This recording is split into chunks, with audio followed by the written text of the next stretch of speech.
everyone, and welcome back to the Unnamed Sports Show. I'm your host, Ryan. I'm joined by Jason and Jerry. How you fellas doing? Doing Doing good, pretty doing good. Doing good. pretty Merry good. Christmas, everybody. Yes. Did you Merry Belated Christmas. Christmas. did you guys have a Merry Christmas? Good. Yes. How was yours? Good. It was good. Got to see family. Got to hang out with some people. My girlfriend got me this cool sign that I haven't hung up yet. Oh, it's upside It's down. upside down. There you go. Oh, For the Browns, that'll be going here momentarily, but Yeah, I needed to make sure I showed it. Otherwise, I was going to get in trouble. that looks Um, awesome though. It it is does. pretty It's sweet. pretty cool. It is pretty sweet. But yeah, I had a fantastic Christmas. I hope you guys had the same. Before we get into the show today, guys, don't forget to like and subscribe and follow us at Unnamed Sports S on all our social media. We're on X, TikTok, Instagram, all of the above. And then you can find us anywhere you listen to podcasts. And leave us a review, like us there. Really appreciate you guys joining us live today. And let's jump right in. What an amazing week. Week 16 Mm-hmm. in the Mm-hmm. books. Playoffs right around the corner. This is the best time in the NFL right now. Everything's sort of lining itself up. There's crazy scenarios where if this team wins and this team loses and this team clinches, but this team lost but tied, and it's like doing that for the next couple weeks until it's finally set in stone. I feel like we've already been doing that though, like the last couple of weeks. At least some teams have. Yes. I'm definitely doing it now. Jason thought he was safe till his I'm team sweating went over here. 4-0. I'm sweating over here a little bit. Yeah, it's No. coming down the stretch here will be interesting. And honestly, it's nice to now again, we haven't guaranteed a playoff spot. The Browns technically could not make the playoffs. It's like 99.7% chance we make it. But normally we're on the side of like it's a 5% chance and we need the Steelers and the Ravens to both lose and then the Falcons to tie the Colts and we find our way in.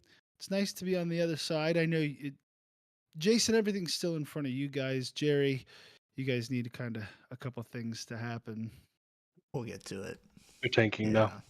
Yeah. Season's over. Season's done for the Broncos. Season's over. Russ is over. It's all over. The experiment has Over. come to a conclusion there in Colorado. But recapping games, it was a weird sort of weekend because we kind of had games like every single day. It was like, what day of the week is it? There's games on Thursday and Saturday and Sunday and Monday, and it was just it was kind of a mirage. But this first game on Thursday, the Rams beat the Saints 30-22, handled them. Really, I mean, it wasn't as close as that score indicates. The Rams pretty much dominated that entire game. Am I right, Jerry? Oh, absolutely. Kyron Williams had a huge game, and I believe Puka Nakua had like 156 yards, something like that. I know he got Offensive Player of the Week this week for the NFC. They absolutely blew the doors off the Saints. Definitely not as close as didn't look it good. should have been. What's that? Jason, Yeah, yeah. 0-7, folks. 0-7. That we'll get to that a little bit later. It's unfortunate, but we're hitting this week. But Jason, real quick, Puka Nakua, absolutely fantastic. Putting his name up there with some of the most elite wide receivers to have ever played the game As a rookie. as a rookie. My question to you is: about 3 weeks ago, we crowned C.J. Stroud Offensive Rookie of the Year, guaranteed, no doubt. Does Puka Nakua have a chance to take that crown? Absolutely. It definitely helps that CJ Stroud hasn't played for the last 2 weeks, and that's two possible 200 to 300-yard games that show on his stats. So, absolutely, I believe that Puka is actually probably the favorite now. I would assume. I haven't checked to see, but I would assume he is the favorite now after the last few games that he's had. Would you give him the award if you were If it ended today, master of the universe? Yeah, yes. you would. If the season ended today, I would give it to him. Now we still have 2 weeks left, and CJ Stroud could show that, yeah, I'm still him. So, Interesting. Yeah. Interesting. He's been unguardable, honestly, and quite the Mhm. surprise for the Rams when, especially when Cooper Cup was down, and now honestly is playing better than Cooper Cup, even though he's Absolutely. back. So it's Mhm. pretty cool to watch. The Rams made a surprising jump on our power rankings this week, which you will see here shortly. We moved to Saturday. The Steelers eviscerated the Bengals. It wasn't really close. Unfortunate. Jake Browning kind of showed why he is considered a backup. I mean, they're not the season's not over. They could still make the playoffs, but it's going to be a lot more difficult now, especially since they don't have a division win yet. I don't see that. Unfortunately, I just don't see the Bengals making it in when they have the Chiefs and the Browns to play, and you would have to win both of those to make it into the playoffs. Bills, Chargers, Bills scrape away 24-22. Jason, what was going on? Is Josh Allen reverting back, or was it just one of those games that, hey, they still won, they're still on the upward trajectory? What do you think? I don't know. I think we've seen it with the past few examples where your interim coach comes in and the team plays a lot better for that coach, and I think that's kind of what we got. I don't expect it to continue to happen like it has with the Raiders, but I think you get one of those games. You get an interim coach and players are playing their best games out there. Yeah, it's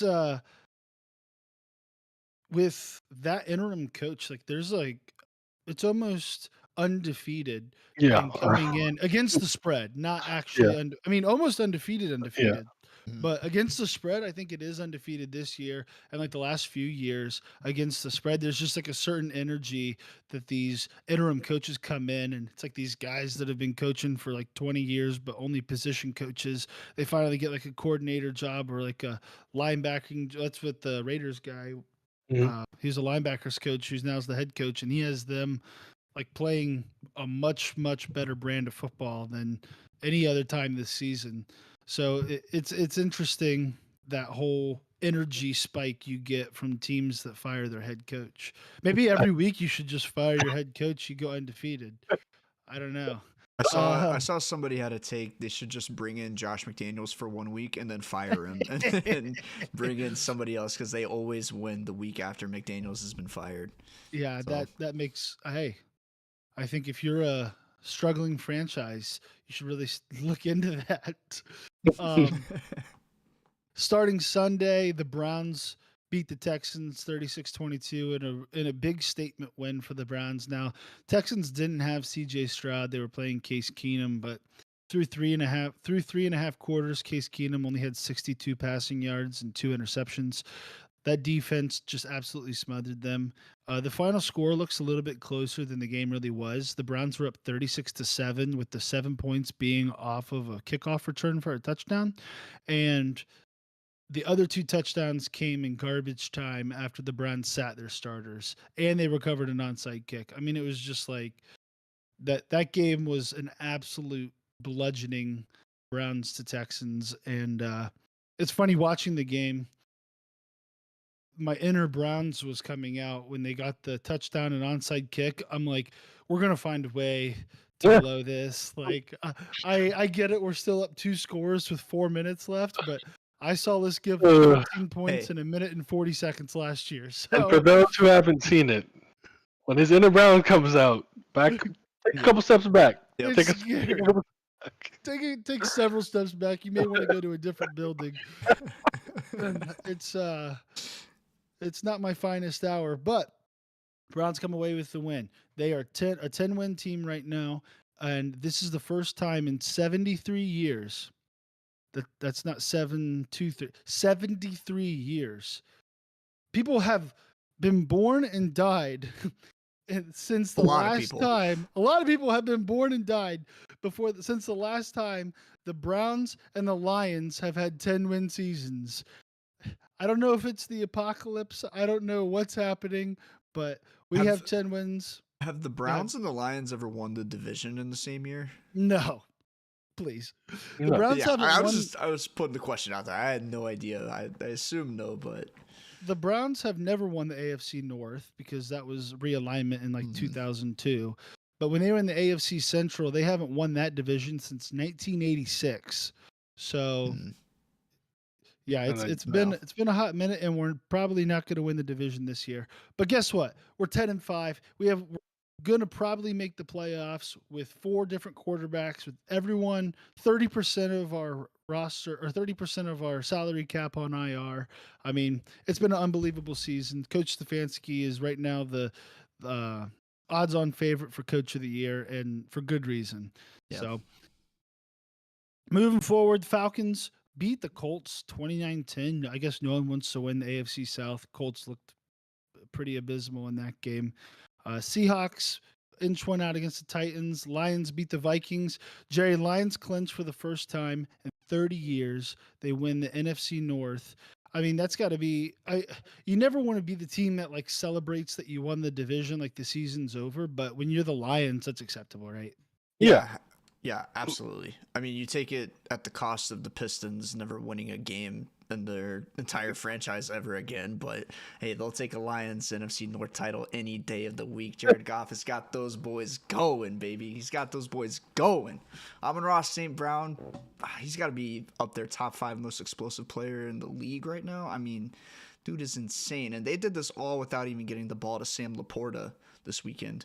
He had, I think, 1 catch, maybe 2 catches for like 15 yards. They got so many weapons on that team. The only downside of the team is the defense, but they've kind of turned it around the past couple of weeks too. So, if they get hot, they're still in the running for the 1 seed. You never know. You never know. They play the Cowboys this weekend, so yeah, that's a big game for them. The other thing too, it's like they almost gave that game away at the end. If Nick Mullins doesn't throw his 4th pick of the game, trying to throw it 50 yards with a minute left, like it was a Hail Mary pass, if he doesn't do that, who knows how that game ends. But still, it's very nice as a Browns fan, as a team that's been stuck in misery for a long time and have recently had a little bit of success and having success this season. It's nice to see the fellow really, really bad franchise start to have some success and get that monkey off their back. So good for the Lions. Jets beat the Commanders 30-20 or 30-28. Commanders come all the way back in that game. Jason, Jacoby Brissett starter for the rest of the season? Could be. I mean, he's the only thing that sparked life into that team. So it's like roll with it. I believe when they benched Sam Howell, he had a passer rating of like 5. Yeah. I think that's pretty correct. For those that don't know, a passer rating goes up to 154.8, I believe. And or 150, is that right? 158.4 maybe? 158.3, I think. 0.3. Sorry. Yeah. Okay. I was somewhere in there. He had 5. That's like the SpongeBob episode where he's like, what did you get? 6. What did I need? 6. Woo! I was thinking the 100. same thing. Our brains are in sync, brother. It was a pretty tough day for Sam Howell. Jacoby Brissett comes in though, gives him the spark, like you said, Jason. And I mean, for Sam Howell's confidence, do not keep starting him and then benching him and then starting him and then benching him. He's going to look a lot like Carson Wentz if you keep doing that. So. Yeah, and that's never good for a player, especially when, and they're about to go through a coaching change. Like there's 0% chance that Ron Rivera holds on to that job. But moving on, Packers squeak one out against the Panthers. Did the Panthers have a good game, or are the Packers defense really just that bad, Jerry? I think the Packers defense is that bad. They kind of did the same thing the Lions did. They were up by 2 scores on them and kind of let them back to the game, and then finally got the ball and were able to go down the field and get a game-winning field goal. But it's been the Packers' Achilles heel all year. Jordan Love has had a pretty decent year, but their defense, they can't stop anybody. Their secondary is so bad. And then you have a guy like Jair Alexander going out on the coin toss, who's not a designated captain, almost costing them the ball. They almost gave the Panthers the ball to start the first half and the second half. Yeah. I don't know. Bad. That's definitely like a coaching kind of discipline thing going on there, and I think he's been suspended by the team for the rest of the year for it, which is another huge piece of their defense because he's been pretty good. He's honestly the only player I can name on that defense right now. But yeah, their defense has just been so bad. We saw it last week against the Buccaneers with Baker tossing 4 TDs on them. if they make it to the playoffs, there's no way they're going to be able to stop somebody like they'd have to play the Eagles or probably the Lions, which no way. Oh, the Lions are scoring 10 touchdowns on them. Yeah. I mean, they can't stop anybody. I mean, literally, no. But Baker Mayfield, like Baker's had a good year. Don't get me wrong, but he threw for 380 yards and 4 touchdowns. Like what? Absolutely absurd. Crazy. Jason, speaking of Baker Mayfield, Broad watch. what's going on, dude?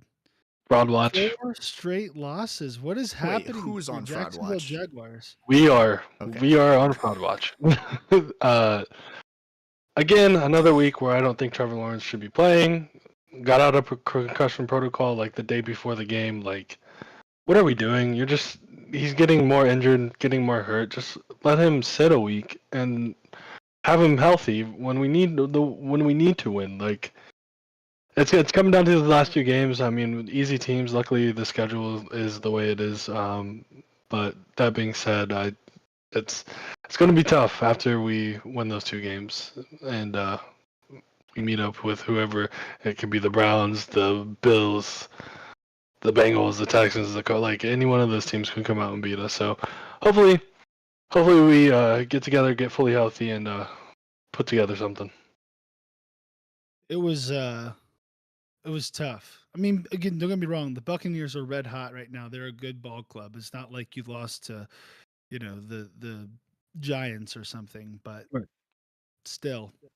Yeah, I mean, it looks like we were not beating the Giants the way we were playing. So Yeah. You guys might not beat the Panthers this week. Hey, chill, bro. Yeah. Chill, bro. Just saying, man. You guys aren't on No. fraud watch. You guys are frauds, confirmed. Coming from the Broncos fan. Hey, So- I know right? what we are, okay? We all know what we are. The Bears beat the Cardinals in a game that meant nothing. The Dolphins beat the Cowboys 22-20. It was a pretty solid game. The Fraud Bowl turns out that the Cowboys, I guess, are officially the frauds, although it seemed like both teams belonged on the field together. It was a very good game. If the Cowboys get one more stop, or if Tony Pollard runs in that touchdown, I mean, that game goes a little bit differently. And then the Dolphins, I mean, to Tua's credit, Mike McDaniel's credit, to that entire offense's credit, they went down the field and got some key first downs so that they could just run out the clock on the final kick from like 30 yards. So, kudos to the Dolphins, good game. And if they win this weekend, they're in the driver's seat to be the number 1 seed in the AFC. If the Ravens win, they will be the number 1 seed in the AFC. So it'll be a great game again this week. The Patriots, Jerry. We went from Jason's team, what's going on? They still have playoff hopes, to the 4-win Patriots come in and beat the Broncos. What happened that game? We talked about it a little bit before we got on the show here, but tell the people at home, like, what is happening to the Denver Broncos? Yeah, first off, I just want to say that I'm happy that 1/3 of this podcast is having a great year and has the playoffs essentially confirmed. I'll say confirmed. Look, Dog, it's still a pretty you- solid year, and we're dog- making the playoffs. Did we get beat the first week? Probably, but we're making the playoffs. Okay. Trevor Give me at least a half. Trevor Just say 1.5. Lawrence is, like, All right. Just say 1.5. practically Just say 1.5. Just say 1.5. Just say 1.5. All right. At least give me a half. All right, I'll give you a half. No, Okay. the Patriots. Dude, I was watching this game, and it was painful. To start, you get first play of the game, force a fumble on Bailey Zappi, get the ball down on the 6-yard line. I'm like, man, it's go time. This is the playoff push. We're gonna win. Like this is the game, right? This is the game. Ball on the 6-yard line, drive starts, can't punch it in. Can't even get a field goal because we go for it on 4th down. Don't get it. I'm like, okay, whatever. You go for it in that scenario 10 times out of 10 because they have the ball inside their own 5 to start the drive. We force 3 and out, or at least force them to punt. I don't know if it was a 3 and out. And then we have 2 more possessions in a row. We finally are able to punch one in, go up 7-0. And then all hell breaks loose. We can't get the ball moving at all. Our run game is completely dead. We're trying to run inside zone on a great interior defense that the Patriots have. It's not working. Russ is...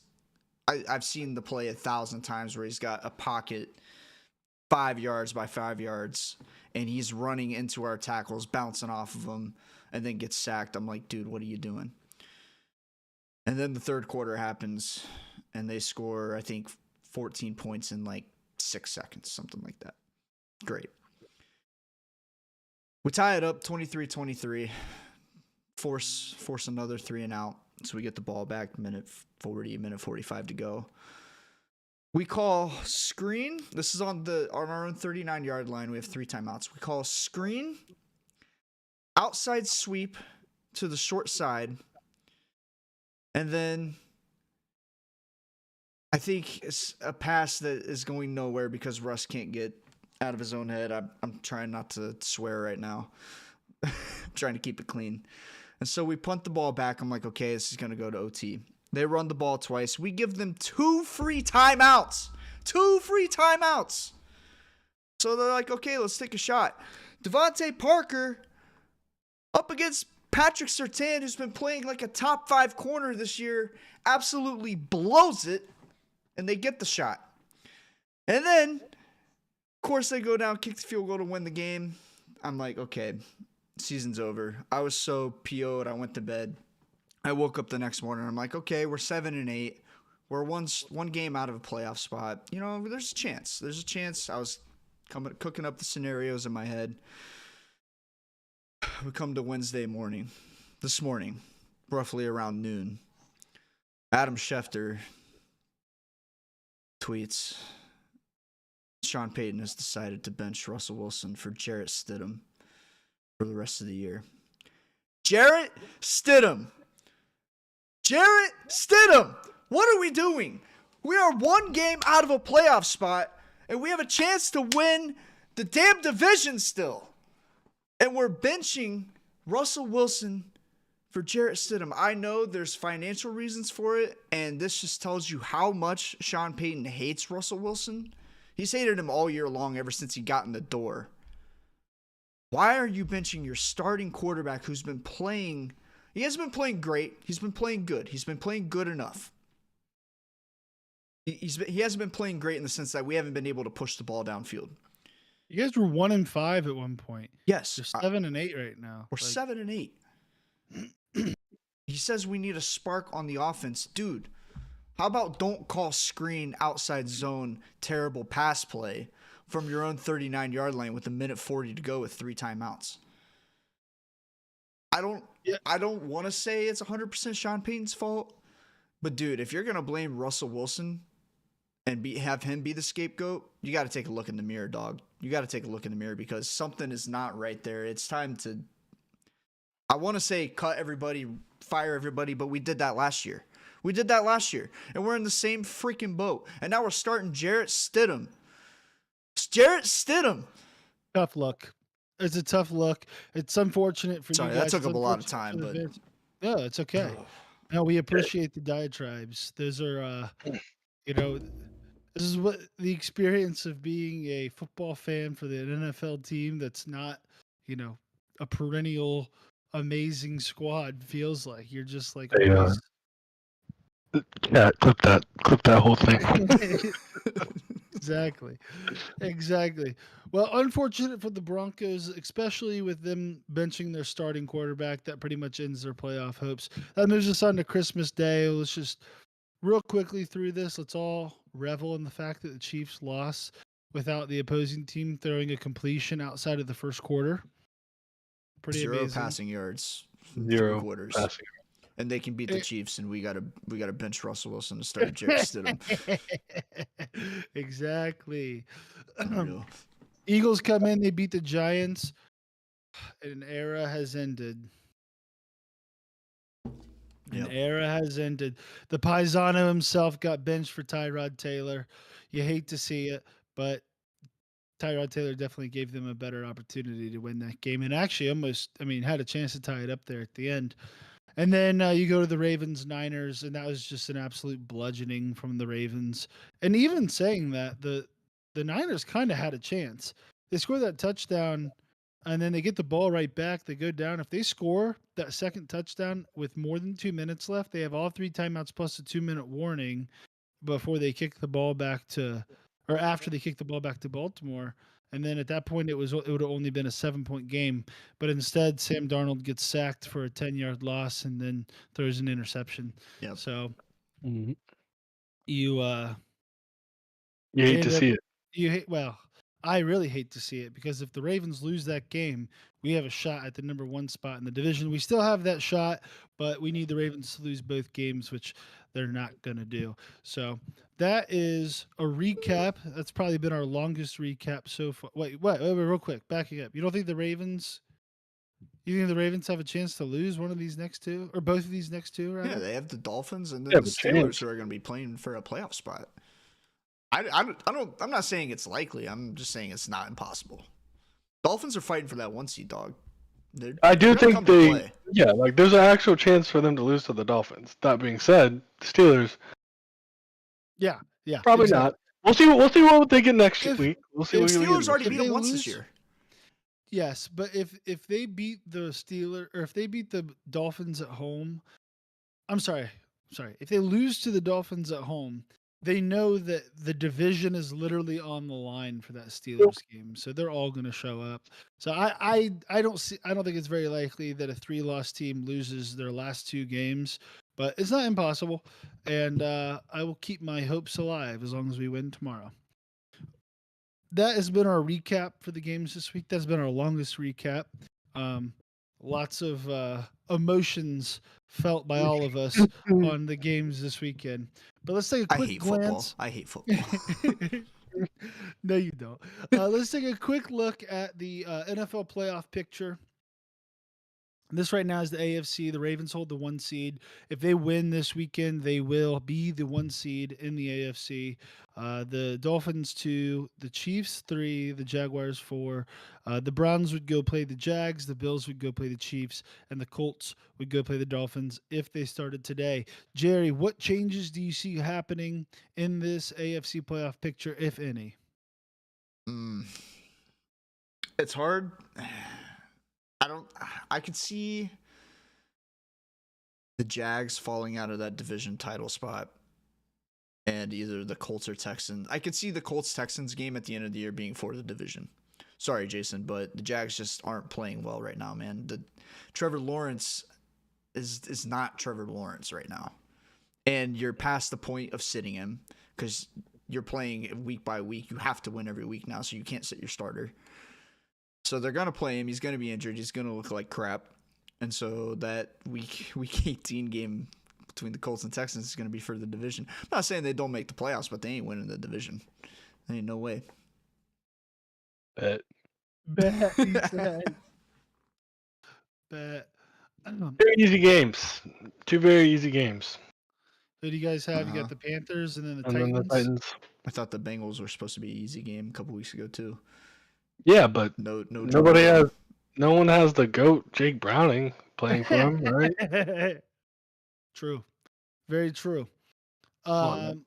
Let's flip over to the NFC for the playoff picture on that side. We have the 49ers at the 1 seed, the Eagles 2, Lions 3, Buccaneers 4. Cowboys would be going to play the Buccaneers. The Rams would be going to play the Lions, and the Seahawks would be traveling to Philadelphia to play the Eagles if the playoffs were to start today. Jason, what changes do you see happening in the NFC playoff picture, if any? Nada. This Nada, is exactly what I thought it was going to be. Actually, I'm pretty sure this is what I said last week, right? A couple weeks ago. Yeah, I'm pretty Couple sure weeks it ago. is. Yeah. Yep, this is my picture, and I'm sticking to it. What do the Bears need to make the playoffs? They're sitting at A 6 lot and of 9. things. They yeah. need what? a lot of things. I saw they weren't eliminated, and I didn't think that they had a chance to get in, but obviously they still do. So It's But basically everyone above them in that wild card spot has to lose. Besides the Cowboys, doesn't matter. But the Rams and Seahawks um, yeah, basically have to lose out, I think. Mhm. And then the Packers, I don't know. It's like a wild scenario. It's pretty ridiculous, but technically they aren't eliminated, which is, I guess that's what we're going off these days. I'm rooting But for it. Let's go Bears. the Bears. Bears. Um, yeah, I'd have to agree with you, Jason. I think this is probably what's going to stand. I think the only thing that could happen is the Packers find a way to slide into that 7 seed, depending on how well the Seahawks do to end the season. I think the Rams are probably a lock, and then everyone else is pretty, I think, set in there. I think the Saints could make a run if the Buccaneers don't take care of business this weekend. But that's the NFC playoff picture. It'll be fun watching it come down the stretch here. Lots and lots of good games coming up. But let's move on to our most recurring segment, and we got a little bit of a change this week. We're moving on to our NFL. Oh, sorry, I thought we were going on to power rankings. I was Oh, mistaken. I We're apologize. actually going to the NFL playoff clinching scenarios.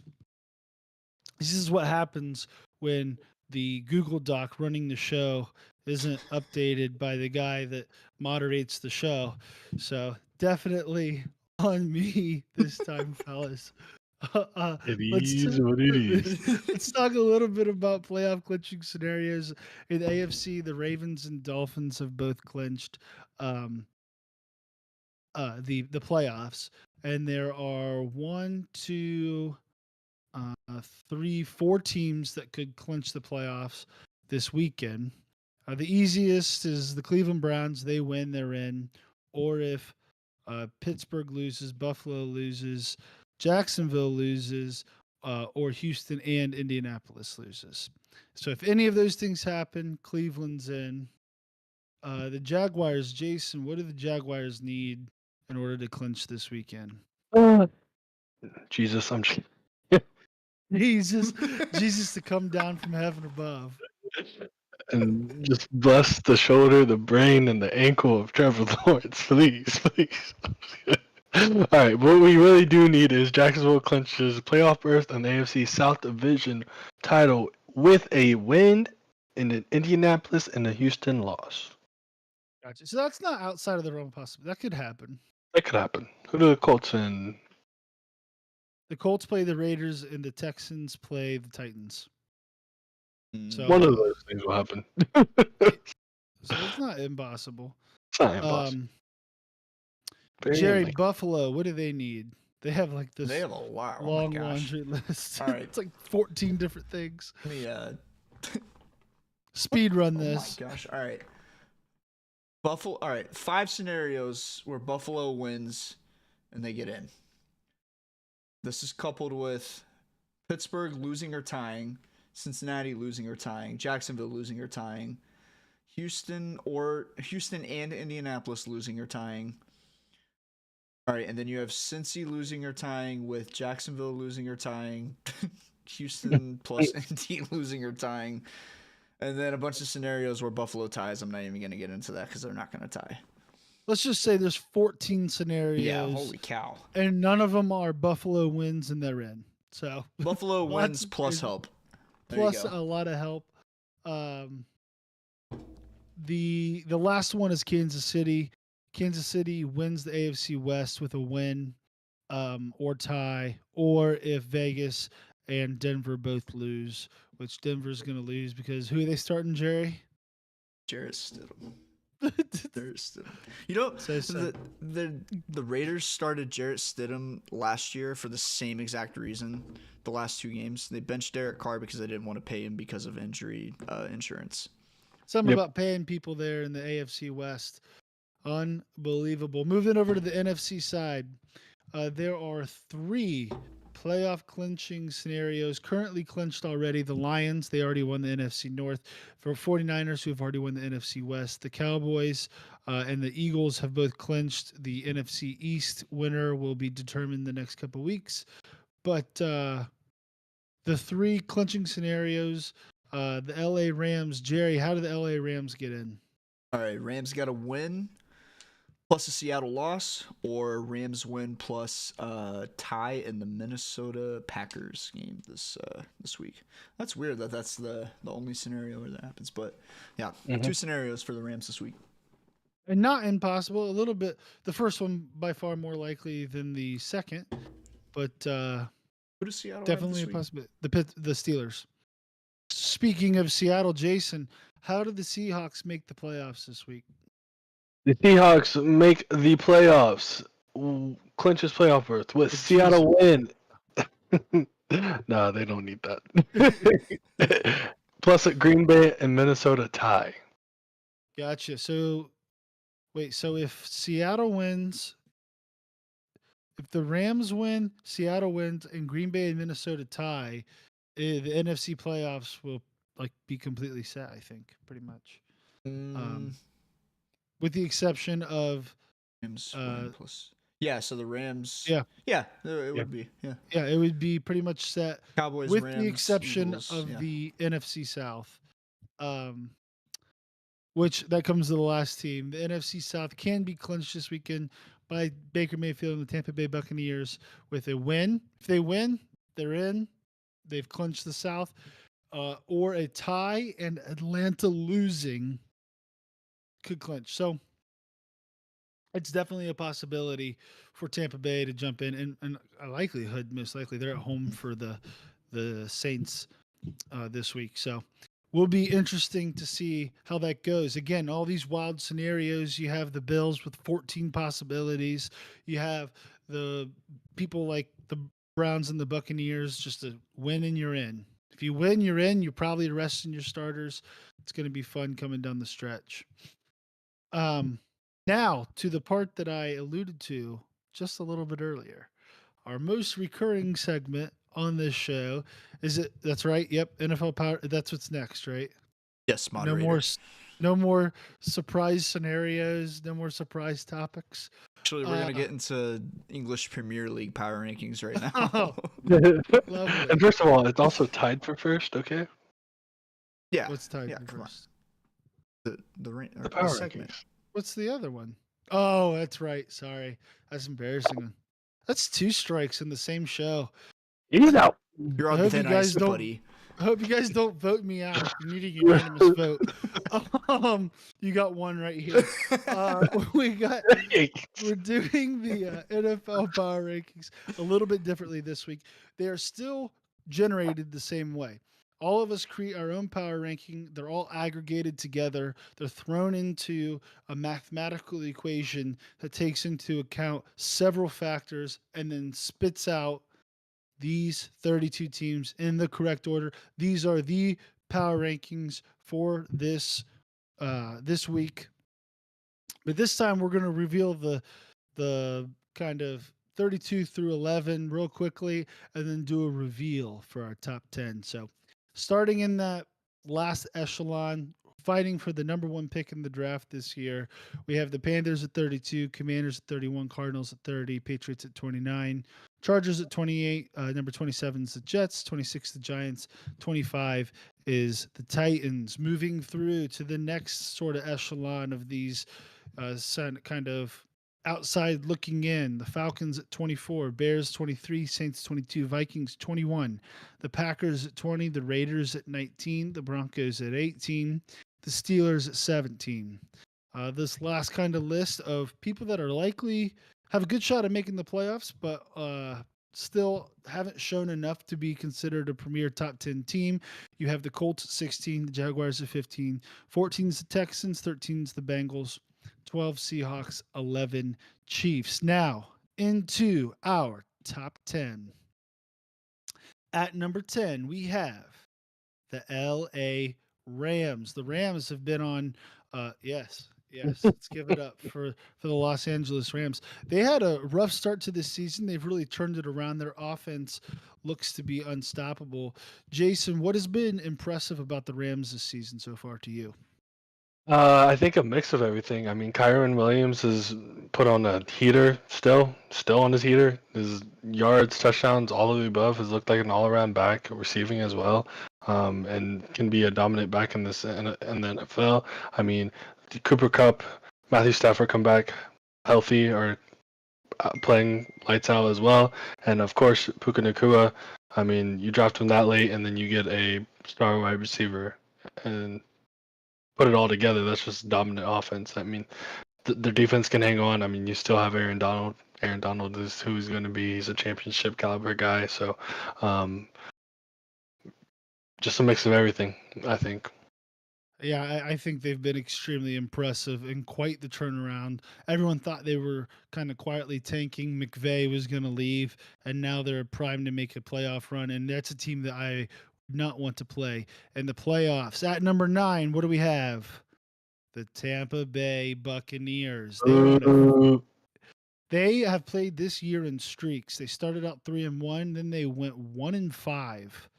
Ugh. Oh, 1-6. I'm sorry. 1-6 Oh, wow. and through a 7-game stretch, and now they've gone 4-0 to be back above 500, 8-7 with a chance to clinch the playoffs, with a chance for Baker Mayfield to earn $1 million for winning the NFC South this week. I mean, it's a pretty incredible turnaround this season. Jerry, what about the Tampa Bay Buccaneers makes you think that they could maybe make a run in the playoffs? Well, first of all, they're gonna have a home playoff game if they win their division. That's a huge boost, and it'll likely be against the Cowboys, who cannot win on the road. GG. Yeah, I mean, GG. enough said. Enough said. That being said, Baker Mayfield has played his way into a starter role, definitely into a good contract this year. I know both sides have come out and said they are mutually interested in a long-term contract. For Baker, the touchdown maker, the playmaker, whatever you want to call him, he is balling out this year. Real resurgence for him. A lot of credits also to Mike Evans, who has quietly been a top 10 perennial wide receiver. 10 more years. For 10 years. He's only 30 years old. I when I heard that this morning, it blew my mind. Dude has had 1,000 yards in every single year since he's came into the league. He's in the upper echelons with like Larry Fitzgerald, Jerry Rice, T.O. if he continues that path of getting 1,000 yards. Dude is just, and day in, day out, a guy that you can rely on, who's going to be consistent and who's gonna be real productive. Another guy is Rachaad White. He's had one heck of a year at the running back position. Just comes in, and I don't know exactly what he's averaging right now. I'd have to look at the stats, but I know he's in, I think, the top 10 for yards per game for running backs right now. Dude is absolutely playing. Sorry, go ahead. No, absolutely. If you look at just the last few games, he has been. The run game for the Buccaneers actually for the season is in the bottom end of the league, but that's not for lack of trying. They kept running the ball, not getting yards. And then in their 4-game win streak, and I think of their last 5 games, he's in that like averaging over 100 yards a game in that. It's because it's finally sort of broke through, and that clearly has helped Baker start to put together the offense. He only has to throw it 25, 26 times with really good efficiency, really high numbers. Mm-hmm. So it's been extremely impressive to watch. Both these two NFC teams are on a massive surge right now. Originally, we were going to do top 8, but I was like, I think we should talk about the Rams and the Buccaneers because they actually look really, really talented. I would not want to play either of these teams right now. They are hot. Extremely hot. Talking about a team that's not doing so hot right now. Number 8, we have the Philadelphia Eagles, still a really good squad. They found a way to beat the Giants. But Jason, do you have confidence coming down the stretch that the Eagles can make a deep playoff run, or do you think they have too many concerns to actually really make a push this season? I think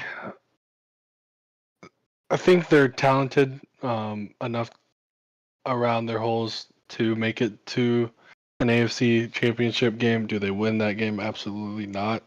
Their defense has too many holes in the back end side. That being said, they do show some life early in the game, but they're not closing out these games, and I think that's another big issue and a very important thing you have to focus on in the playoffs. So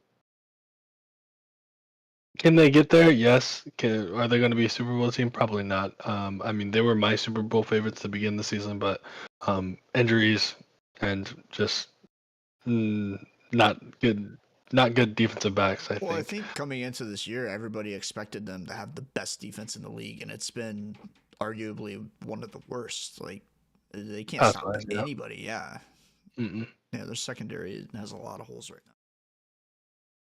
It does, and I don't think that they've really done much to figure that out these last few weeks. I mean, allowing the Giants to actually make somewhat of a comeback Right. is concerning. But at the end of the day, they are 11-4.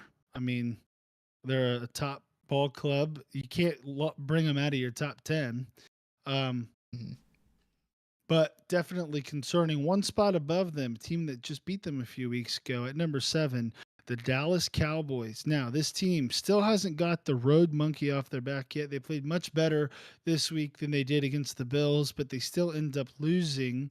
Jerry, is this just how the Cowboys are? They just can't play on the road?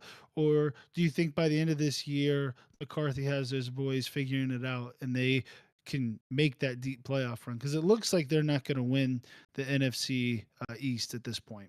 So Yeah, they're going to have to go on the road. yeah. I mean, they're going. You know, they're likely going to play the Buccaneers in the playoffs, right? The Buccaneers, while we do talk about them being a hot team, they definitely have their holes. Definitely a beatable team, and I don't know. We're going into week 17, and we're still talking about how the Cowboys can't win on the road. If they haven't figured it out, they're not going to figure it out by now. You know, I still think obviously they have the weapons in CD Lamb. Jake Ferguson's had a really good year. Brandon Cooks had a really good year. They still have the weapons to get it done. I think if they play against the Bucks, they probably do bounce the Bucks in the first round. But when you get to that second round, likely playing against either the Lions or the Eagles, no shot they can go in and beat those teams in a road playoff game. Yeah, it's going to be difficult. And I think that a team like the Cowboys, where you see so much potential, you see so much greatness, especially when they're at home, where they're dang near the best team in the NFL in Mhm. certain stretches, like just completely smothering on defense. You know, they remind you a little bit of the uh, Colts back in the day, where they would have Dwight uh, Freeney and exactly where they would have Peyton Dwight Manning go. Freeney and Was who's it the other DeMarcus defensive end? Ware Reggie White. or Reggie Reggie White? White. Sorry, completely off on that one. What am I saying? Um, but no, I was thinking Cowboys. That's why I said that. Mhm. But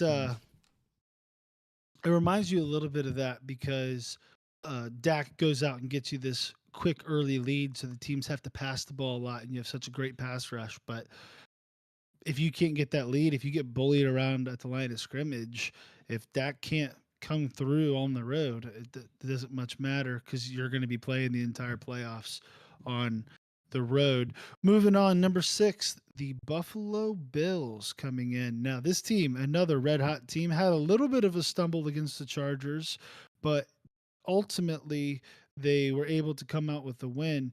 Jason, you see this team making a deep playoff run or stumbling here towards the end? I think they have figured out their identity finally, and I think that's probably the most important thing for them. I mean, every other team except for the Ravens and I would say the Browns probably struggling with their identity right now, whether that's because of injuries or not having the best abilities. People in that position to boost your identity.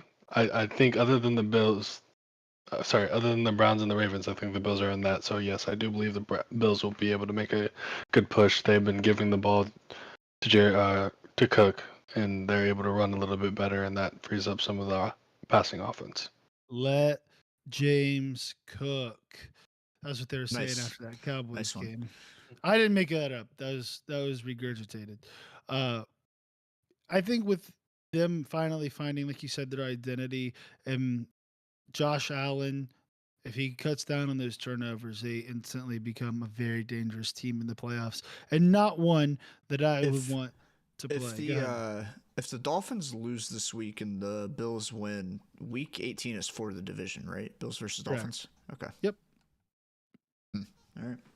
So it could happen. We were just talking about like 3 weeks ago how the Bills are not going to make the playoffs, and now they Might win 50-50 to win the division. Yeah. and they may have home playoff Yeah. games. I think I would like that more than the opposite. Honestly, get them out of there. Actually, I don't want to play the Dolphins. Never mind. You guys don't want to play anybody right now. You No. just want the Yeah. season to end. Yeah. I think it Will the was Panthers easier. somehow make it in the AFC? I think it was easier when by this time I'm already looking at like NFL prospects for the draft. Back in the days. Yeah. 2 years ago. Well, speaking of teams that people don't want to play in the playoffs, number 5, the Cleveland Browns. Their defense is just too good. Joe Flacco at the moment is averaging over 300 yards a game. He's set the record for most consecutive 300-yard games in the Browns' career. He set the record for most yards in first 4 starts. He just helped Amari Cooper set the record for most receiving yards in a single game. I mean, he has been a complete boost in the arm for our offense, and it's been unbelievable, honestly, watching that. And you pair that with the number 1 defense in the NFL. This is a team that if he cuts down on his turnovers, I would not want to play the Browns in the playoffs because they can smother you on defense and they can score points on offense. And there still is a path to the number 1 seed and a division win. And it requires a lot. It requires the Ravens to lose to both the Dolphins and the Steelers, and then the Browns to win out, and then the Bills to beat the Dolphins in Week 18. So, if all of those things happen, the Browns will be the 1 seed. But at the end of the day, I'm just happy with the fact that we're probably going to make the playoffs. Our coach has been fantastic this year with 4 different quarterbacks, and Flacco just lets that ball rip. He just throws it, and he looks great. And It was a pretty ball too. it's just It's unbelievable. Nice and tight. It's nice and tight spiral. Yes.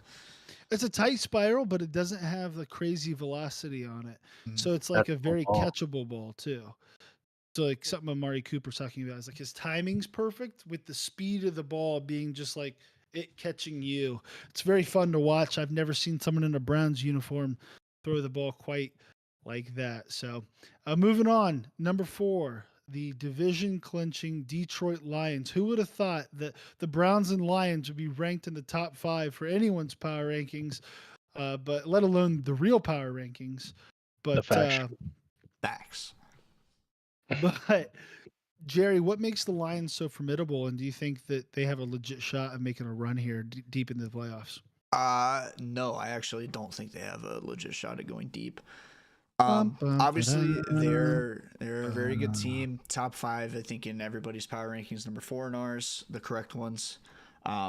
Jared Goff is obviously playing very well. Jahmyr Gibbs has, over the last half of the season here, Dan Campbell's finally starting to use him correctly. He's really shown some explosive playmaking ability.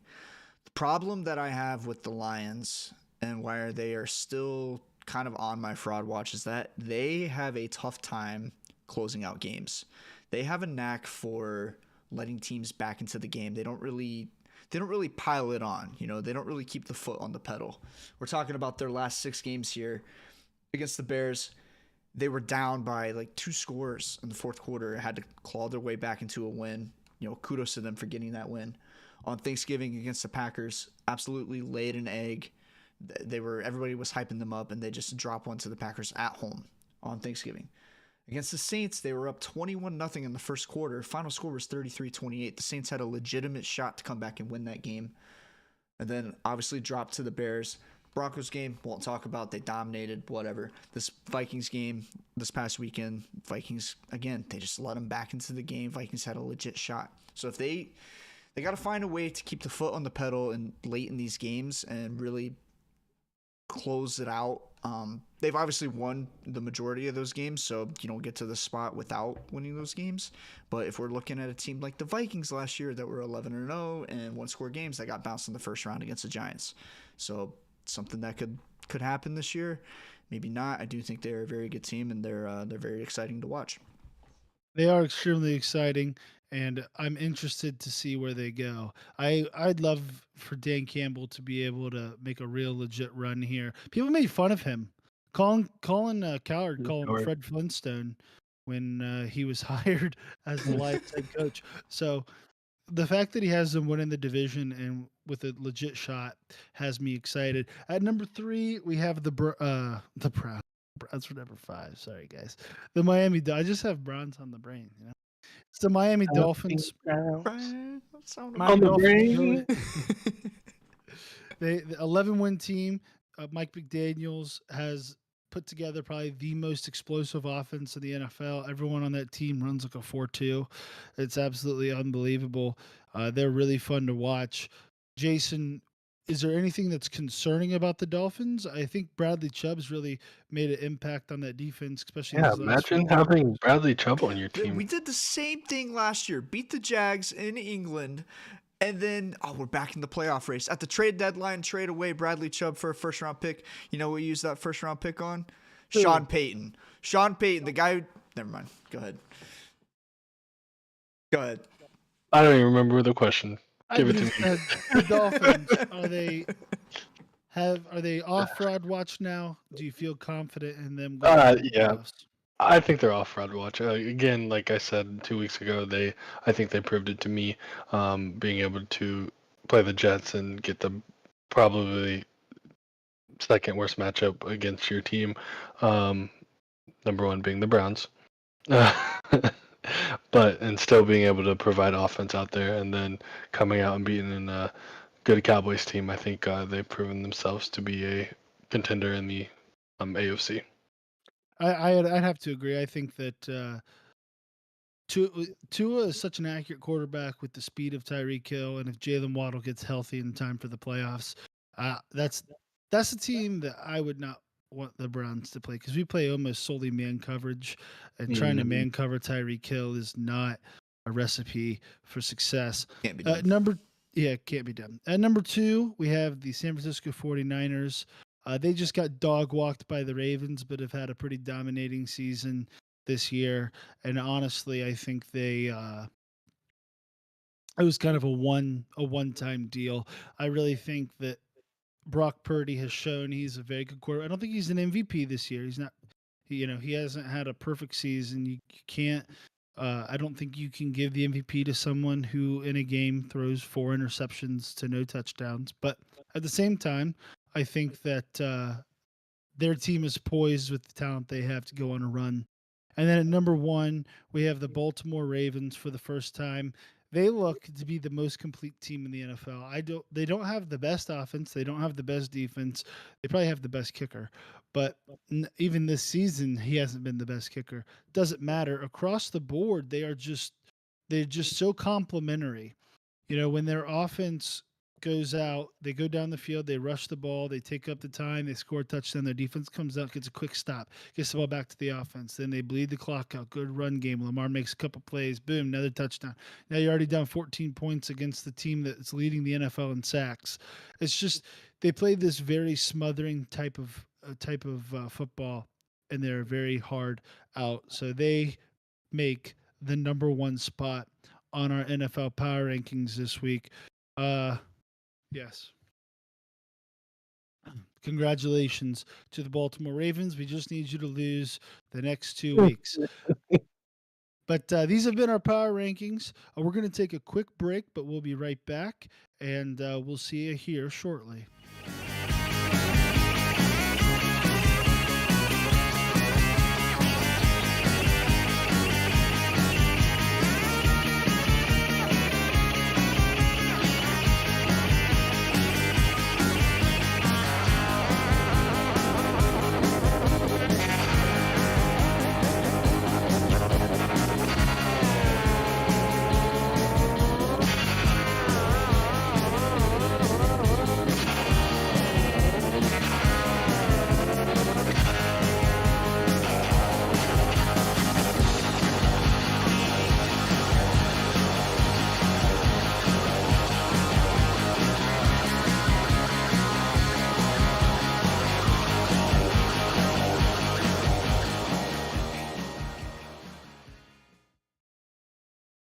Welcome back to the Unnamed Sports Show.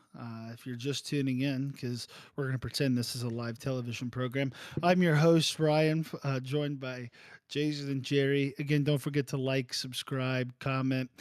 Follow us on social media at Unnamed Sports S. We're on X, formerly known as Twitter, Instagram, and the TikTok. We're moving on. Time to talk a little bit about Thursday night football. Jets at Browns. Browns 7.5 point favorites. That seems like a lot of points. That's I know the Browns have been good lately, but 7.5 is pretty big. Jerry, how do you see this one going? Oh man, this is going to be an ugly one. I think, mostly because of the Jets. I think the Browns will be fine. The Jets are just so bad, man. I know they just put 30 up on the Commanders, but I think the Commanders are also just that bad. Trevor Siemian gets to start again this week. I just don't see any situation in which the Jets win this game or even cover. I think the Browns are just going to absolutely dominate every facet of this game. Their defense is too good to let Trevor Siemian do anything to them. Even if you give the ball to Breece Hall, the Browns' run defense is just too good. Browns definitely cover. I think it's under 34.5. It's low, but I think it's going to be an under game. Both these defenses are just too good. Browns in the all whites, you can't go against it. They're just too pretty. The all white helmets just look too clean for the Browns. Browns dominate this game. Yeah, I think that you're absolutely right. I think the Browns. Of course you do. Well, here's the thing: the Jets are pretty bad at football, and the Browns aren't. So that's my analysis, expert analysis here on the Unnamed Sports Show.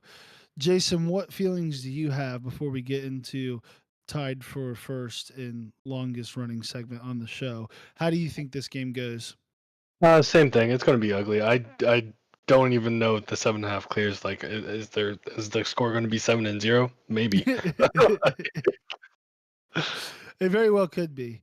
Very well could be. The Browns don't just signed a kicker off of out of free agency and a punter out of free agency, or I guess off of the different people's practice squads, because both our punter and kicker and backup quarterback are injured. PJ Walker's now off the practice squad again. So Browns injuries continue, but not to anyone in those key positions. So I'd have to agree. Moving into the longest running segment on this show, we have JJ's moonshot bet of the week. Run it, Jerry. Ho, ho, ho, ho, ho!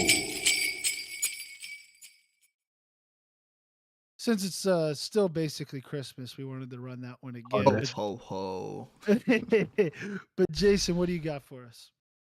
What do I have for you this week? Well, to my DJs, to my hopes, to my dreamers, to my believers, I have a win for you guys this week. Let's make some Christmas money, all right? Even though it's not Christmas anymore.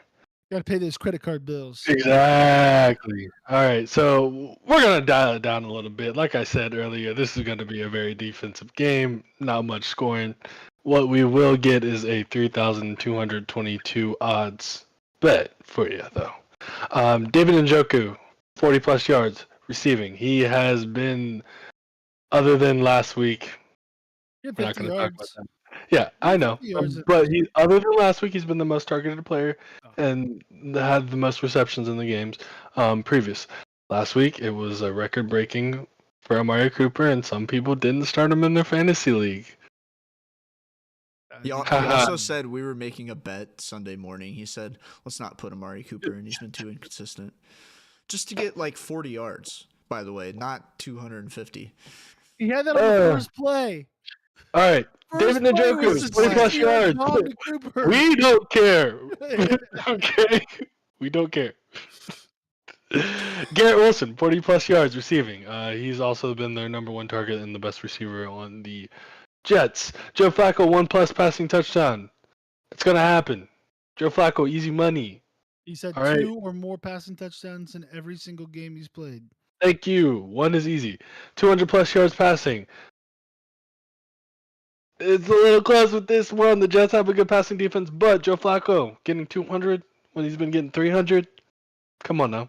He threw Easy. 200 in the Easy. fourth quarter of the Bears game. Where's the check mark Remember. at? Where's the check mark? Yeah. Bring it up. Check. Yeah. Okay. David Njoku over 4.5 receptions. Easy money. Ryan. Yeah. All right. Then we have Jerome Ford anytime touchdown. Jerome Ford, check.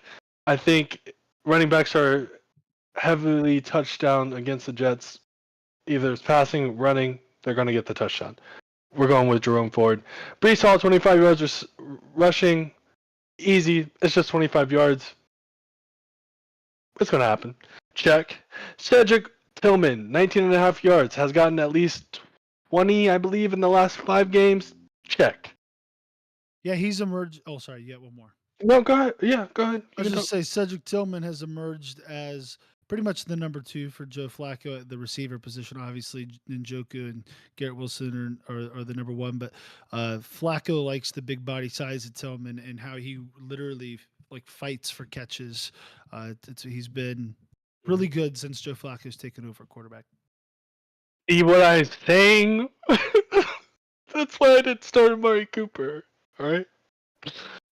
Cedric Tillman, 19.5. And then last but not least, Amari Cooper. We can't disrespect him twice in a row. 40-plus yards receiving. He's going to hit it this week for sure. Ryan, can I get a last one? Ryan, can I get a last one?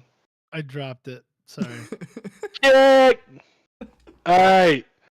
That is your first win from the Unnamed Sports Show. We're going to hit this week, I promise. 1 in 7. All right? Believe me. I'm a doctor. Or maybe I need a doctor.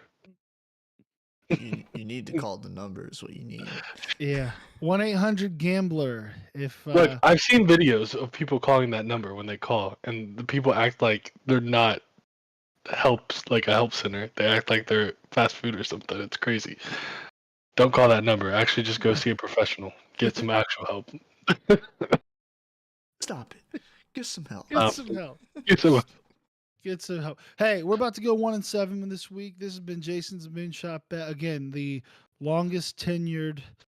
tied for longest tenured segment on this show. I can't believe the disrespect I showed this segment earlier in the show today. I promise it won't happen again. But thank you, Jason. Thank you very much. We got some other big Sunday matchups. A lot of playoff implications, as we previously discussed. First up on Saturday, the Lions travel to Dallas to take on the Cowboys. Cowboys 6.5 favorites. Jerry, how do you see this one going? Man, I was just talking about the Lions' inability to close out games. Like Fraud Bowl Part 2. This is the actual Fraud Bowl, I think, because Cowboys obviously, are they undefeated at home still, or do they have 1 loss? I think they're undefeated at home. The Cowboys, undefeated Yeah. at home. They have not lost. Man, They have the yeah. largest. They have the largest difference in point differential from their home games to their away games since the 1985 Steelers, I believe. Yeah, I think this is going to be a fun game to watch. I don't think defenses are going to play any part in this game, really. I'm thinking definitely hammer that over of 53.5. Easy. I mean, you're looking at 30-24. It hits easy. I think it is going to be a close game. I think the Cowboys will pull it out because the Lions cannot close out games. Cowboys are going to claw back, will not cover. I think you hammer Lions covering Cowboys money line, parlay that together with the over. I think you got yourself a winner. I like it. That's my take on this one. 6 points is a lot, by the way. That's a lot. That's That a is lot. There's a lot of points for a division-winning Lions team, but who knows? They're a little bit on that fraud alert, like you talked about. Moving on to Sunday, we have the Dolphins at the Ravens. I'm not sure how this isn't the Sunday night game. I guess because the Ravens were just on prime time, they don't want to do it back-to-back weeks. But this game is really for the number 1 seed in the AFC. Ravens 3.5-point favorites at home. Jason, what's your thoughts going into this game? Do the Dolphins upset, like I Fingers crossed. Hope they do. The Ravens at home. Let me give you a little something for your hope. All right. Teams after they beat a good team, you know what usually happens? Because we did so good. Oh, take Monday off. Oh, fail. So I do believe the Dolphins have a good answer for the Ravens with their Tyreek Hill and did I say Tyreek Hill? You Yeah, I did. think I did. You Okay, may have mentioned him. so I think Tyreek Hill shows up in this game a week out of or another week out of his injury, comes healthy and has a crazy game. Honestly, so Didn't counterpoint to what you just said about teams beating good teams. Didn't the Dolphins just beat a good team in a much closer game in which they had to fight a lot harder Frauds. for? Cowboys are frauds. I thought we said that, didn't we? No? There's like 10-5. Like, Look, Counterpoint. I really Who's a want the better Ravens to lose. So go Dolphins. Fins up, baby. if the Dolphins win this game and the Browns end up winning the division, you got to buy a Tyreek jersey. You have to. Yes, I will. And a Joe Flacco jersey, which I can't believe I haven't already bought. That may be what I do as soon as the show ends. Like he's the best quarterback since Bernie Kosar. All right? Like how? How is this happening? Nobody knows. But it should be an exciting weekend of football. That's all we're going to talk about. There's a couple other big games. The Buccaneers play the Saints. The Buccaneers win, and they're in. There's a couple other the Bengals and Chiefs play. Some AFC playoff implications there. But we're going to wrap it up with our NFL talk today. We have another big, exciting week in another sport of football, NCAA football. We have the New Year's Six Bowls and the college football playoffs coming up this weekend. Starting with on Friday night, 8 p.m., Ohio State versus Missouri and the Cotton Bowl. Ohio State 2.5 point favorites is all started. I believe the line started at 6.5. Has gone down since. Jason, tell the fun people at home, why has that line gone down? What do you think the Buckeyes are going to be able to do in this game? the line has gone down because of the transfers coming out of Ohio State. Sorry, I've been interacting with some fans on the side. we got But the chat popping right now. the chat's still popping. Let's Jacob, go. you got to believe.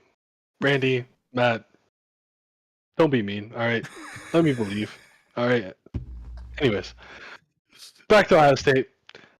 The Ohio State Buckeyes. That line has dropped again because of transfers like Julian Fleming. Couldn't confirm Marvin Harrison will not be playing in this game. We don't have a quarterback, I guess.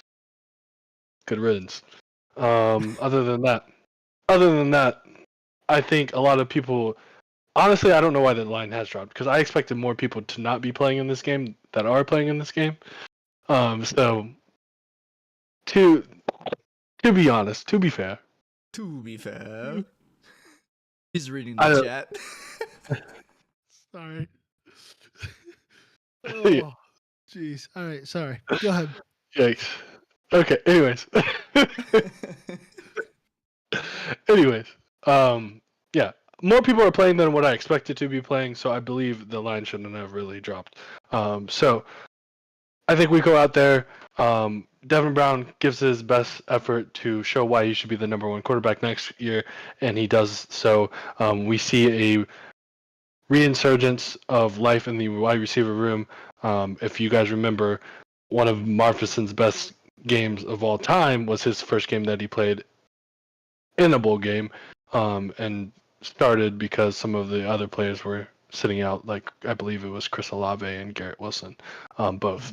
So I think we're going to see Carnell Tate show why he was a 5-star receiver and why he was the number one receiver coming out, and he gives us an amazing game as well. Sorry, the chat kind of distracted me there. And it did to me You too. didn't hear a single word of that. No, I listened. I heard it all.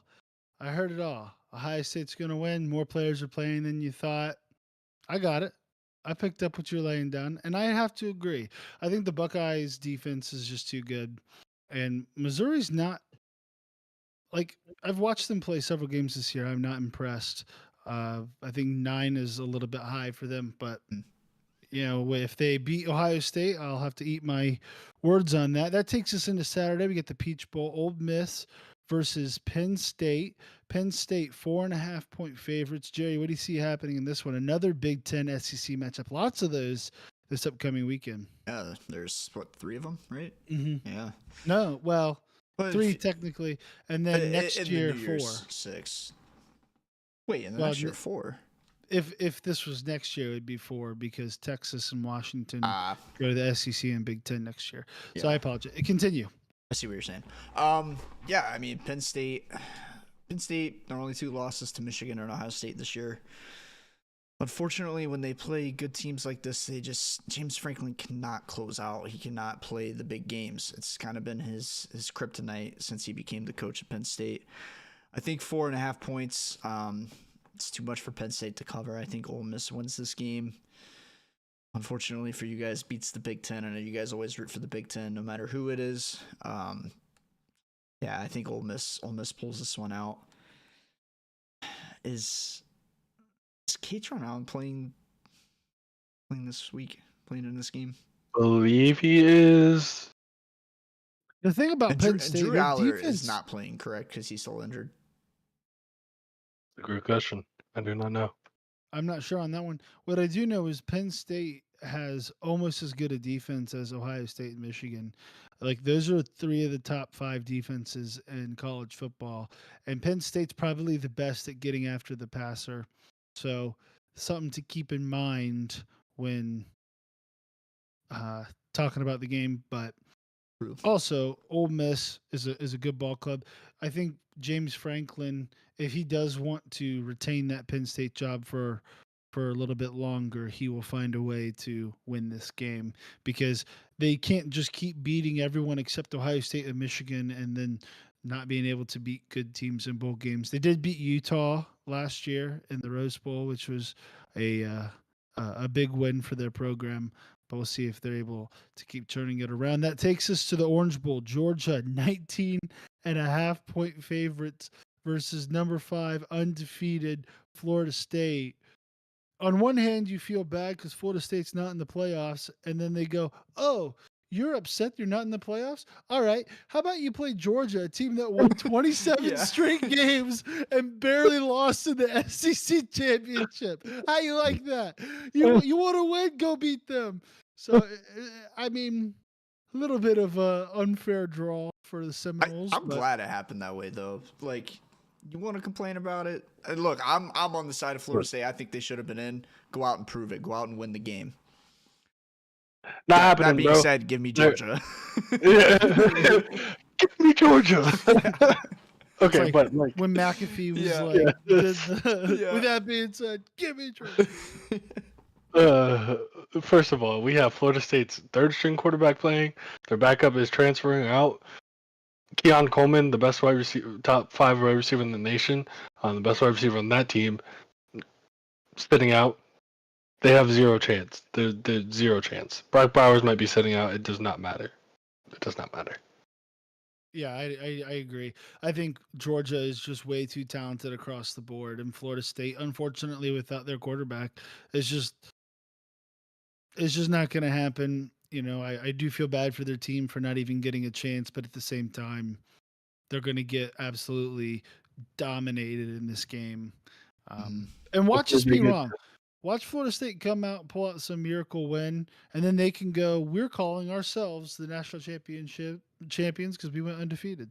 I mean, they're not wrong, though. Like, if they Yeah. go undefeated, they beat Georgia. Like You got to kind of give it to them. a little bit for sure. And that takes us to the last New Year's Six Bowl, the 6th of the, or 4th of the, I don't know. It's labeled, I guess the college football playoffs is still called the New Yeah, I Year's. think they're still part of 6. it. So it's like, so this is the last one that doesn't really mean anything. And you have a team that doesn't really mean anything playing against Oregon. Liberty versus Oregon. Oregon 16.5 point favorites in the Fiesta Bowl on Monday, 1 p.m. Jason, what's the? I mean, does Liberty? How'd they even get 16.5 when I Georgia don't has a know. 19.5? I don't know. I What's don't that know. number? I don't know. I don't know how it's not like 28 points. 20. Yeah, I think Liberty's undefeated. Never 13-0. lost till Monday. Yeah. Is Bo Nix not playing or something? Like, is that why Yeah. it's only 16.5? This might you're talking about probably outside of 2 Washington games, probably the most dominant team this year against Yeah. everybody else besides Washington. Yeah. Playing against a team that hasn't played a Power 5 school this year. Yeah. Also, we the seen you. 66.5 for the over/under. Yeah. 66.5.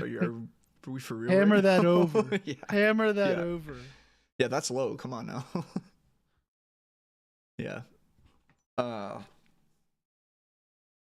Yeah. no chance. I don't know anything about Liberty. Give me I don't Oregon. know. Yeah. Yeah, give me Oregon. Yeah. Give me Oregon. Let's move off this one. Yeah, I have no idea. It'd be fun to see an upset, but probably ain't gonna happen. We move into the college football playoffs. These games actually mean something. This is the tightest spread, I believe, since the inception of the college football playoffs for the first round of games. Michigan favored in this first one at 5 p.m. By 1.5. That's weird to me. Isn't that weird? That why is Michigan Alabama the first game? I feel like that's going to be the don't more know. watched game. No, Probably because Washington is in the West Coast. West Coast. Yeah. So you get more And viewers. Texas, Yeah, kind of. Yep. Yeah. I suppose. But man, that Rose Bowl is going to be absolutely is going to be the most watched game probably this year with Alabama Well- taking on Michigan. And you also have to think the Rose Bowl is usually the Big Ten at large, so maybe that has something to do with it as well. Yeah, and I think Potentially. the Rose Bowl is always played at 5 o'clock on New Year's Day, right? Like that's been like But every year. That's actually- what time it's set at. I believe so. Maybe, but locationally, if you're talking about where the games are being played, That would make more sense for the Mhm. it would make more sense for the Rose Bowl to be the later window. It doesn't really matter. Who cares when the games are played? They're played Monday on New Year's Day. You have Alabama as 1.5 point dogs to Michigan. Jason, this game is probably, I think, is going to be a clash of 2 really good ball programs. I personally think Michigan is the better team. I think, unfortunately, as much as I'm rooting for Alabama, because I'm done rooting for Michigan in any game ever, I think Michigan has probably been the most dominant team this year. Not so fast, my friend. Got Lee Corso. I think Didn't know Lee Corso was Alabama. black.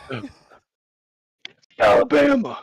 Okay, but for real though, I really do think Can't say Alabama has. that, dog. Wait, what? Nothing. Continue, Jason. You're fine. Don't cancel me. I think Alabama in the last 3 weeks have played some of the best football, and I think Joe Milton is going to actually be a problem, and honestly, probably a future Heisman favorite for me. That being said, I think Alabama has the defense to be able to stop Michigan up front. They have a good offensive line. They have a good defensive line. Should be able to handle that front seven. I think Joe Milton is going to be the difference maker in this game. We'll see. We'll see. My only counter to that would be Alabama struggled several times this year against. Now, to Alabama's credit, their strength is their run defense. Their pass defense isn't great. And Michigan's strength is their running the ball. But if you look at the teams that they've played and who they've struggled against, Michigan has struggled in 2 games this year. They still won them, and that was against Ohio State in a very, very good ball game, and against Penn State in a game they still won by double digits and didn't pass the ball in the second half. So, Yep. I mean, they seem to me to be an extremely dominant team against the Alabama team that's fun to watch, but I just don't think has the depth that Michigan has. But I see what you're saying, and Milrow has been absolutely fantastic. So we'll see. It's gonna be fun to watch. This would be a great game. It is. To wrap up the first round of the college football playoffs, we have Texas, who's officially back, taking on Washington, who's undefeated. Texas 4.5 point favorites. I'm going to go out and say before I go to you, Jerry, I think this line's off. I think Washington. If you look at the strengths of each team, Washington's strength is obviously passing. They're the number one passing offense in all of college football. And Texas has like the 100th ranked pass defense. Now, they're very good up front. They're very good at stopping the run. If this was Texas against Michigan, I think you'd be a little bit more not sure which way to go. But Washington's going to throw the ball all over the yard, and I think they're not going to have too hard a time against Texas. Jerry, what do you think about this matchup? No, I 100% agree with you. I think it's very disrespectful to Washington that that Texas is favored by 4.5 points. I mean, we're talking about an undefeated conference champion in the Pac-12, which was arguably the best conference in the nation this year, just based on the records of each team. And Michael Penix is going to have 350 plus, maybe 2-3 touchdowns easy, like without a sweat. I know Quinn Ewers, he can ball. Washington's defense is a lot better than we give him credit for, though. So I think Quinn Ewers is going to get his. I'm thinking 250, 300. But I think he's going to have a tougher time doing it. And Washington is not a team that gives up the big play. And that's kind of what Texas is looking for. Whereas you just mentioned it, Texas's pass defense it's not there, and Penix is going to thrive on that. He's done it all year long against bad pass defenses. This is going to be no different. I think Washington wins this handily by 2 scores, and I'm hammering the over of 62.5. Hammering it. Dang. Tacos. I will say I do think Washington's going to win. I think 2 scores is a lot, but I do think Washington wins this game. I think it's going to be one of those scenarios where they win by 2 scores because Texas has to go for it on 4th down a couple of times. Doesn't get it. Washington gets the ball in good field position and kind of runs up the score a little bit. Runs it up. Yeah, that makes sense. I like the prediction. I like it. Well, that wraps up our college football playoff. We've been pretty much talking solely football for the last couple of weeks, but that's really because that's what's going on right now. That's what the sports world is right now. It's coming into the playoffs for the NFL. We're in the playoffs for college football, and it's going to be fun to see where everything lies. Here in a couple of weeks, I'm sure we'll start talking about the NHL, the NBA, and other big news and big sports going on. But for right now, it's the NFL and NCAA. So football is king. Football is king. So thank you guys so much for joining us. By the way, football just absolutely ripped Christmas out of the hands of the NBA this year. Yeah. Just took it and said, hey, this is our ball and you can't use it anymore. Yeah. This is ours. Now, when Christmas falls on Tuesday next year, I guess they'll have it back. But at least in the meantime, how's that dirt taste, NBA? No, just kidding. But go Cavs, baby. Go Cavs. Yeah, dang right. Go Cavs. Dang right. Yeah, healthy. Yeah. Absolutely. Well, thank you guys so much for joining the Unnamed Sports Show today. We really appreciate you guys watching. Please don't forget to like, subscribe, leave a comment. Obviously, the chat was running wild today. Keep it running, baby. That. Keep it running. Yes, I love that. Talk to us. Don't forget to, like I said, like, subscribe, follow us at Unnamed Sports S on our social media. We're on Twitter, Instagram, TikTok, and you can find us after this show on YouTube or wherever you find your podcast. Thanks again, everyone, for joining. Have a great night. Peace. Ciao.